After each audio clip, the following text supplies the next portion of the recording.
I'm just went out and got a cup of coffee, break up the afternoon, go from one job site to another, and was listening to Glenn Beck, and he was talking about Beta O'Rourke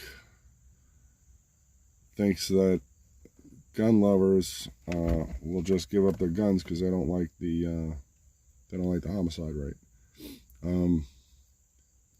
I got guns. I don't consider myself a gun lover, although from time to time I do fall asleep with my carry pistol with me, but that's platonic.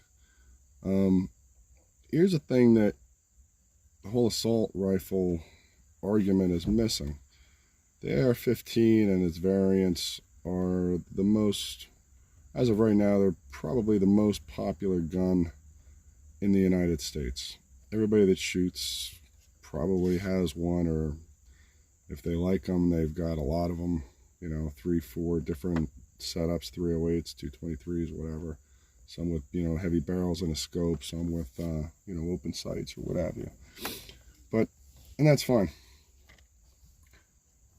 The Sandy Hook shooter had an AR-15. He walked through the school with a 9mm pistol and shot children and teachers. They found the AR-15 in the trunk of his car. It was not responsible for anything. The Nevada shooter, in Las Vegas, that shot up the concert, he had, from what I remember, he had, 40, 50 guns set up like a gun display, all sorts of different configurations all over the place, and he maybe used 3 of them. So you got millions and millions, and honestly, I don't recall any other, you had those 2 guys rob a bank in California, completely covered with body armor, shooting up the cops. So they had 2. The guy at the Nevada, he used 3. The guy shot up a church and was subsequently shot by another guy with an AR. So now you got 4. Where all the statistics are starting to, millions and millions of them made by all sorts of manufacturers, and maybe half a dozen of them used in actual crimes. So doesn't that make the AR the safest? ARs and assault rifles the safest firearms in the country? I mean, 9mm cyanide specials. I mean, all the gangs have them. They shoot each other up every night. So what's with that? How come the AR is a big scary one, but they're not, millions and millions of them in the hands of people? And the big mass shootings they're talking about, there's been 4, and out of the half dozen guns used, 1 guy used 3.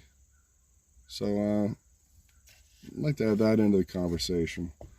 Having said that, the AR is not my favorite platform, but I don't see any reason not to have it. And the whole bump stock debate, I started practicing it once. Somebody told me about it, so I tried it, and you call it rock firing it. You hold the gun loose without a bump stock, and you can get it to fire like an automatic. You don't need the bump stock. It just makes it a little bit easier. But having said that, you have a good bolt action rifle, and you know what the hell you're doing with it. You can have pretty heavy sustained fire too. There's a lot of videos on guys with single shot shotguns, break opens, and they set up all their, they're showing how it could be effective as a self-defense gun.